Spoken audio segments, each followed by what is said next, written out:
नमस्कार, बहुत स्वागत है आप सबका। मैं पुनीत पाठक हूं और आप देख रहे हैं अगले 24 मिनट में मध्य प्रदेश का पूरा हाल बताने वाले बुलेटिन मध्य प्रदेश में आज क्या हुआ। तो इस बुलेटिन की शुरुआत कर रहे हैं हरदा में पटाखा फैक्ट्री ब्लास्ट मामले और बैतूल में आदिवासी युवक की पिटाई मामले से जुड़ी तस्वीरों के साथ। ये दो सबसे बड़ी खबरों की दो सबसे बड़ी तस्वीरें देखें। एक, पटाखा फैक्ट्री ब्लास्ट मामले में आरोपी राजेश उर्फ राजू अग्रवाल के घर पुलिस का एक्शन दिखा। घंटाघर क्षेत्र में दुकान में रखे करीब 3 ट्रॉली पटाखे फिर जब्त हुए। पुलिस और राजस्व विभाग, नगर पालिका की टीम ने मिलकर कार्रवाई की। इधर बैतूल की दूसरी बड़ी तस्वीर, एक कमरे में बंद कर उल्टा लटकाकर नग्न कर पिटाई करने के मामले में IBC 24 की टीम ने ग्राउंड जीरो पर जाकर देखा, जिसमें पता चला गौवंश तस्करी का विरोध कर रहा था और गौ तस्करों के खिलाफ पुलिस को खबर दी थी। इस बात से भड़के गौवंश तस्करों ने साजिशन उसको बुलाया, कमरे में बंद किया, उल्टा लटकाया, नग्न करके पीटा। मामले पर कलेक्टर SP ने बताया कि वीडियो 2-3 महीने पुराना है, लेकिन दोबारा ऐसी घटना ना हो इसके लिए कड़ा एक्शन हुआ है। इस मामले में पुलिस अधिकारी भी नप गए। अब एक एक करके इन खबरों का विस्तार भी आपको बताते हैं। बैतूल जिले में आदिवासी युवक को नग्न कर पीटने के मामले में IBC 24 की टीम ग्राउंड जीरो पर गई। पीड़ित युवक और उसके गांव वालों से खुलकर बातचीत की और इस पूरे मामले की हकीकत जानने की कोशिश की है। इस पर क्या हमें पता चला, ग्राउंड जीरो पर पहुंचकर देखिए जरा रिपोर्ट।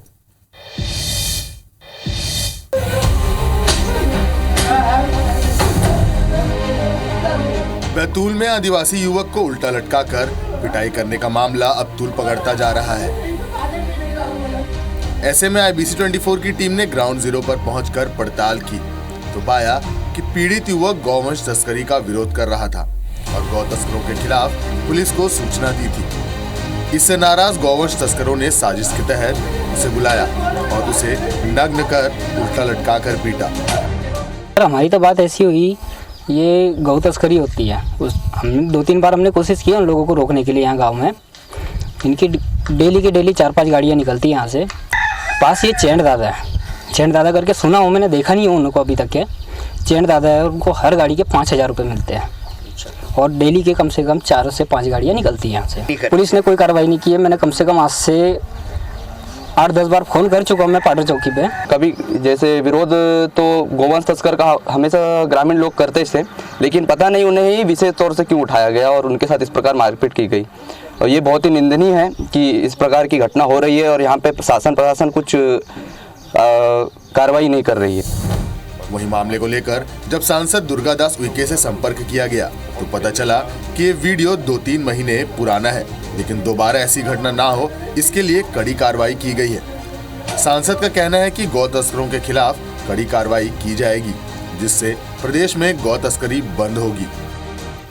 जिला कलेक्टर जिला प्रशासन से संपर्क संवाद के बाद जो तथ्य उजागर हुए कि वो बहुत पहले का 2-3 महीने पहले का वो वीडियो था। इसमें जो भी घटनाक्रम है उसके खिलाफ जिला प्रशासन ने सख्त कार्रवाई की है। इस तरह कोई गतिविधि वहाँ संचालित होती है इस पर निश्चित रूप से विराम लगेगा। जो भी उत्तरदायी पक्ष है, जो लोग इस तरह की गो तस्करी और जो भी करते हैं, उनके खिलाफ सख्त कार्रवाई करनी जाएगी। फिलहाल शासन प्रशासन गोवंश तस्करों पर कब तक अंकुश लगा पाता है, ये आने वाला वक्त ही बताएगा। नंदकिशोर पवार, IBC 24, बैतूल। तो इस पूरे मामले पर जैसे ही ग्राउंड जीरो पर IBC 24 की टीम पहुंची है, गांव वालों ने खुलकर कहा कि पुलिस को एक नहीं कई बार शिकायतें की, लेकिन कानों पर जूं नहीं रेंगती। जनप्रतिनिधि कहते हैं पुराना मामला है, हैरत होती है उनके इस बयान पर भी। और तीसरी तरफ इस पूरे मामले में जो आरोपी पकड़े गए, उनका चाल और उन जिस तरीके से जिस अंदाज में वो दिखे, उससे पता चलता है कि कितनी खुली छूट उनको इस इलाके की पुलिस ने दे रखी थी, प्रशासन ने दे रखी थी। इधर मध्य प्रदेश के मुख्यमंत्री डॉक्टर मोहन यादव आज तेलंगाना दौरे पर हैं। इस दौरान CM कोम्मूर वैली पहुंचे हैं, जहां केंद्रीय पर्यटन मंत्री किशन रेड्डी ने कोम्मूर वैली रेलवे स्टेशन की आधारशिला रखी है। मुख्यमंत्री के साथ कई भारतीय जनता पार्टी के अन्य दिग्गज नेता भी साथ ही हैं।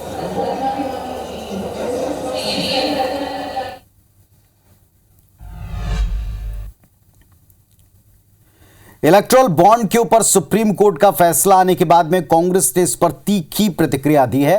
पीसीसी चीफ जीतू पटवारी ने प्रधानमंत्री नरेंद्र मोदी पर निशाना साधते हुए कहा कि इलेक्टोरल बॉन्ड के जरिए भ्रष्टाचार का रिकॉर्ड बनाया गया। कांग्रेस के सीनियर विधायक रामनिवास रावत ने कहा बीजेपी की चोरी सुप्रीम कोर्ट ने पकड़ ली है। दरअसल सुप्रीम कोर्ट ने इलेक्टोरल बॉन्ड को अवैध बताते हुए स्कीम को पूरी तरह से अवैध करार दिया, उस पर रोक लगा दी है। वहीं राज्यसभा सांसद विवेक तनखा ने कहा इलेक्टोरल बॉन्ड की बैन करने का सुप्रीम कोर्ट का फैसला दरअसल प्रजातंत्र की जीत है। सुप्रीम कोर्ट ने एक महत्वपूर्ण फैसला दिया है। देश की सरकार ने चुनावी चंदे के रूप में देश के सामने रखे थे, सुप्रीम कोर्ट ने उसको अवैधानिक घोषित कर दिया। आज देश की जनता समझे, देखे कि जिस व्यक्ति को हम इतना भारी बहुमत देते थे वो करप्शन का कितना बड़ा पर्याय निकला। इन्होंने जो इलेक्टोरल बॉन्ड की स्कीम स्टार्ट की थी, इसके माध्यम से चंदा एकत्रित किया था, कांग्रेस ने अपने समय में नहीं की, ये इन्होंने ही की थी और इन्होंने अपना चंदा, बेनामी चंदा वसूल करने के लिए किया था। ये आज असंवैधानिक करार सुप्रीम कोर्ट ने दिया है। सुप्रीम कोर्ट ने जो इलेक्टोरल बॉन्ड्स की स्कीम है को स्ट्राइक डाउन करके उस पर टोटल प्रतिबंध लगा दिया है और डायरेक्शन दिया है इलेक्शन कमीशन ऑफ इंडिया को कि स्टेट बैंक ऑफ इंडिया से सब डिटेल्स लेके अपने वेबसाइट पे इन कंपनीज के डोनेशंस के बारे में पब्लिश करें। बहुत अच्छा हुआ, प्रजातंत्र की ये जीत है। मध्य प्रदेश से राज्यसभा के चारों बीजेपी प्रत्याशियों ने आज अपना नामांकन भर दिया। माया नारोलिया, बंशीलाल गुर्जर, एल मुरुगन, उमेश नाथ महाराज, इन सभी ने राज्यसभा चुनाव के लिए अपना पर्चा भरा है। नामांकन दाखिले के पहले बीजेपी के चारों प्रत्याशी भाजपा मुख्यालय पहुंचे हैं, जहां बीजेपी के वरिष्ठ नेताओं की मौजूदगी में विधानसभा जाकर के चारों ने एक एक करके अपना नामांकन दाखिल किया। इस मौके पर मुख्यमंत्री डॉक्टर मोहन यादव, बीजेपी प्रदेश अध्यक्ष बीडी शर्मा, पूर्व सीएम शिवराज सिंह चौहान, मंत्री प्रहलाद सिंह पटेल, कैलाश विजयवर्गीय, तुलसीराम सिलावट समेत कई दिग्गज जनप्रतिनिधि मौजूद रहे। मुख्यमंत्री डॉक्टर मोहन यादव ने कहा कि हमने सामूहिक नेतृत्व के तौर पर चारों प्रत्याशियों का नामांकन दाखिल किया है। मोदी जी के नेतृत्व में जिस तरह राज्यसभा लोकसभा में हमारे प्रत्याशियों का चयन हो रहा है, ये उज्जवल परंपरा है। अलग अलग क्षेत्रों की विभूतियां राज्यसभा को गौरवान्वित करेंगी। आज नामांकन दाखिले का अंतिम दिन था। इसी के साथ चारों प्रत्याशियों का निर्विरोध निर्वाचन लगभग तय है। को मेरी अपनी ओर से बधाई, शुभकामना। इस अवसर पर हमारे सभी भारतीय जनता पार्टी के वरिष्ठ नेतागण, हमारे पूर्व मुख्यमंत्री माननीय शिवराज सिंह जी, हमारे सभी माननीय मंत्रीगण, हम सब ने मिलकर के आज सामूहिक रूप से चारों प्रत्याशियों के नामांकन फॉर्म दाखिल किए और निश्चित रूप से वो मध्य प्रदेश का पक्ष राज्यसभा में भी रखेगी और राज्यसभा को भी गौरवान्वित करेगी। राज्यसभा के चुनाव के लिए 4 प्रत्याशियों ने नामांकन अभी दाखिल किया है। मैं सभी चारों के चारों प्रत्याशियों को बधाई देता हूं कि 5 में से 4 मध्य प्रदेश के भारतीय जनता पार्टी के राज्यसभा के सदस्य निर्वाचित होंगे। वहीं मध्य प्रदेश कांग्रेस से राज्यसभा के लिए अशोक सिंह ने भी अपना नामांकन दाखिल कर दिया। अशोक सिंह बड़े नेताओं का आभार जताते नजर आए हैं।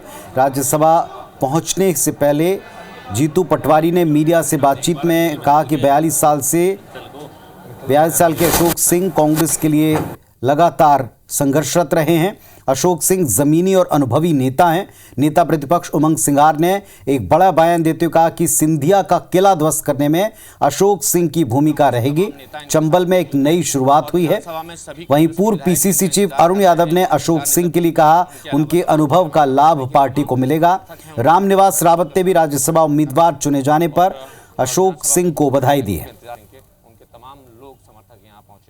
मैं सभी वरिष्ठ नेतृत्व आदरणीय सोनिया जी, आदरणीय राहुल जी, आदरणीय प्रियंका जी, आदरणीय खड़गे साहब, आदरणीय भंवर जितेंद्र साहब और प्रदेश के सभी वरिष्ठ नेताओं का धन्यवाद देना चाहता हूं, जिन्होंने मुझ में ये विश्वास व्यक्त किया है और मैं प्रयास करूंगा मैं कार्यकर्ताओं की और जनता की अपेक्षाओं के अनुरूप उन काम करूं। एक जमीनी आदमी को जिन्होंने पिछले 30-35 साल से 40 साल से कांग्रेस पार्टी की निस्वार्थ भाव से सेवा की और उनके जो 4 पीढ़ियों से कांग्रेस के प्रति उनके परिवार का जो लगाव है वो किसी से मध्य प्रदेश में छुपा हुआ नहीं है।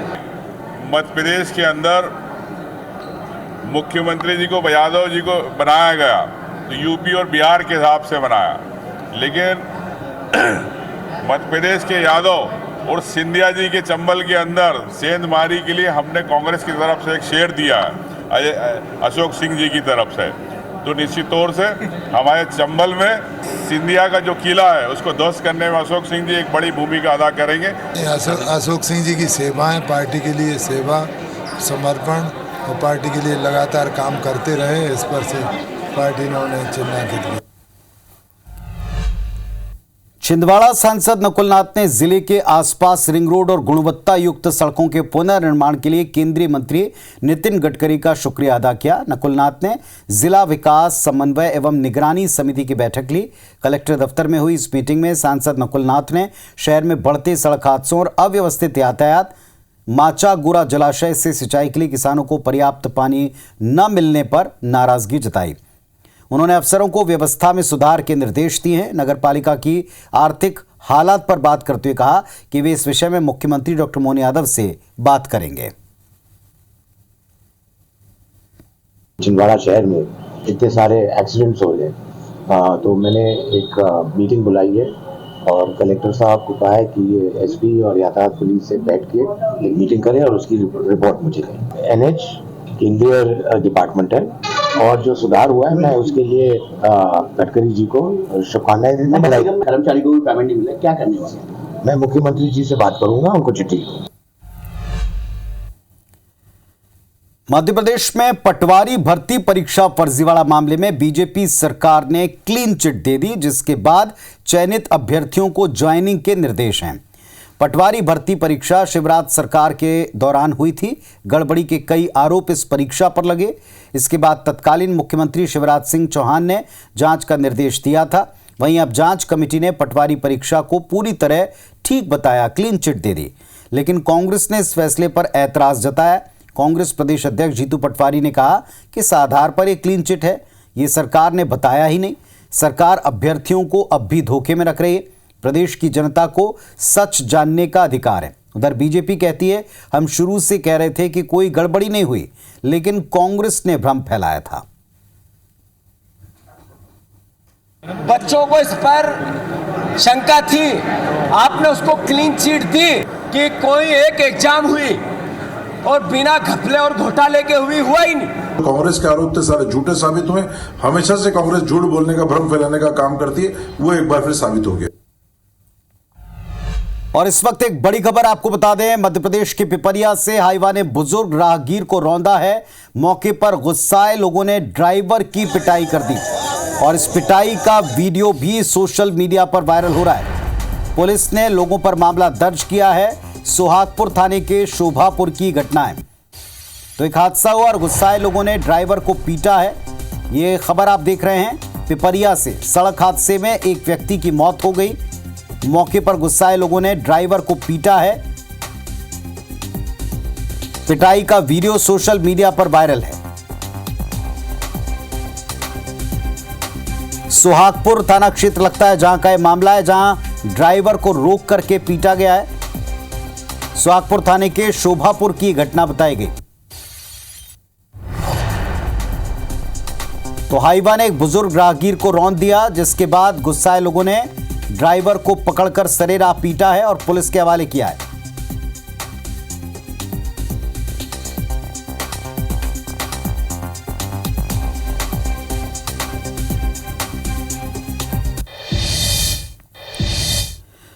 महाभारत धारावाहिक में श्री कृष्ण का रोल निभाने वाले नीतीश भारद्वाज खुद पर अपनी गृहस्थी के चक्रव्यूह में फंसते हुए और आरोप लगाते हुए नजर आए हैं। नीतीश भारद्वाज ने 2009 में मध्य प्रदेश की आईएएस अधिकारी स्मिता घाटे से दूसरा विवाह किया, लेकिन 2019 में दोनों का विवाद हुआ। शादी के 10 साल बाद दोनों अलग अलग हो गए। 12 साल की दोनों की जुड़वा बच्चियों को लेकर पति पत्नी में विवाद चल रहा है। इस पूरे मामले में मुंबई फैमिली कोर्ट ने स्मिता घाटे को बच्चियों की कस्टडी देते हुए समय समय पर नीतीश भारद्वाज से मुलाकात करवाने और बच्चियों के भविष्य का फैसला मिलजुल कर लेने के निर्देश दिए। लेकिन नीतीश भारद्वाज का यह आरोप है कि स्मिता ने दोनों बच्चियों को किडनैप कर लिया है। इस मामले में उन्होंने भोपाल पुलिस कमिश्नर और मुख्यमंत्री से मुलाकात कर न्याय दिलाने की मांग की, जिसको लेकर नीतीश भारद्वाज से खास बातचीत की IBS 24 संवाददाता ब्रजेश जैन ने। महाभारत धारावाहिक से वसुदेव कुटुंबकम का संदेश देकर देश की जनता के मन में छाए नीतीश भारद्वाज जी हमारे साथ मौजूद हैं। एक पिता के तौर पर भोपाल पहुंचे हैं, पुलिस से गुहार लगा रहे हैं कि मेरी बेटी को मुझसे मिलाओ। सर, 2 जनवरी को आपकी मुलाकात आपकी बेटियों से हुई थी, शायद कोर्ट में हुई होगी, तो इसके बाद भी आपको ऐसा क्यों लग रहा है कि 1 महीने भी वो गायब हो गई हैं, अपहरण उनका हो गया है? उसका कारण बड़ा सिंपल है कि पिछले साढ़े चार वर्ष हो चुके हैं कि जब मैंने डिवोर्स पिटिशन फाइल किया है, और 4.5 वर्षों में स्मिता घाटे भारद्वाज ने जो कि इनकी ये तीसरी शादी टूट रही है और मेरी दूसरी शादी टूट रही है, उनके दुर्व्यवहार के कारण जिस प्रकार से इन्होंने सोची समझी रणनीति के तहत परिस्थितियां निर्माण करके बेटियों के दिमाग में ये डाल दिया है कि आपके पिता को तो आपकी पड़ी ही नहीं है, और जिस तरह से झूठ बोला है उसमें से सबसे गलत झूठ जो मुझे 2 जनवरी को पता चला, सीधे भोपाल से निकाल के दक्षिण भारत में ऊटी के बोर्डिंग स्कूल में डाल दिया। कारण क्या है नहीं बताया। उसके बाद उस स्कूल को बोला कि नीतीश भारद्वाज को बच्चियों की जानकारी नहीं देनी है, उस स्कूल ने नहीं दी। फिजिकली मेरी बेटियां कहाँ हैं मैं देखना चाहता हूँ, ये अपहरण का मामला बनता है। सर, ये मदर सिंड्रोम भी तो हो सकता है, एक मदर बचाव में अपनी बच्चियों की रक्षा कर रही हो। किस चीज़ का बचाव? आपने कहीं पे ये बोला है कि मैं बच्चों को पीट रहा था? भोपाल में वो आप क्या चाहते हैं? उनसे प्रताड़ना से आपको मुक्ति दिलाई जाए, बेटियों से मिलाया जाए, या जो तलाक का मामला है वो सेटल किया जाए? नहीं, तलाक का मामला तो वहीं कोर्ट में सेटल होगा मुंबई में। आज भोपाल में मुझे लगता है मैंने मेरी बेटियों को नहीं देखा है, इन्होंने मुझे, ये नॉर्मल बिहेवियर नहीं है। भोपाल पुलिस कमिश्नर से मेरी यही गुहार है, मुझे बच्चियां दिखाइए। तो उन्होंने ये जांच के आदेश दिए हैं। जांच के आदेश में आज सुबह फिर से मैंने मिश्रा जी से कहा है, करबद्ध निवेदन है आपसे, जिसको भी आप वहां जांच के लिए भेजेंगे मुझे ये कंफर्म कीजिए कि मेरी बच्चियां वहां सुरक्षित हैं। बहुत धन्यवाद बातचीत के लिए। तो बेटियों की सुरक्षा और बेटियों से मिलना ये चाहते हैं नीतीश भारद्वाज जी। अब देखना ये है कि भोपाल पुलिस इस पर क्या एक्शन लेती है। कैमरा पर्सन संजय शुक्ला के साथ ब्रजेश जैन, IBS 24 भोपाल। इंदौर शहर में बच्चों को भिक्षा वृत्ति से मुक्त कराने के लिए विशेष अभियान चलाया जा रहा है। कलेक्टर ने इस अभियान के तहत अब तक 9 बच्चों को भिक्षा वृत्ति से मुक्त करवाया। कलेक्टर के मुताबिक एक महिला ने बच्चों से भिक्षा मंगवाकर 45 दिन में 1.5 महीने में 2.5 लाख रुपए से ज्यादा कमाए। राजस्थान की 12 की निवासी हैं इंदिरा बाई अपने पति अमरलाल और 3 बच्चों के साथ भीख मांग रही थी। सभी इंदौर की सड़कों पर भिक्षावृत्ति कर रहे थे। जानकारी मिलने पर संस्था परम पूज्य रक्षक आदिनाथ वेलफेयर एजुकेशनल सोसाइटी ने अचानक से चेकिंग की। लवकुश नगर चौराहे पर उन्हें भीख मांगते पकड़ा और इस मामले में FIR दर्ज कराई गई।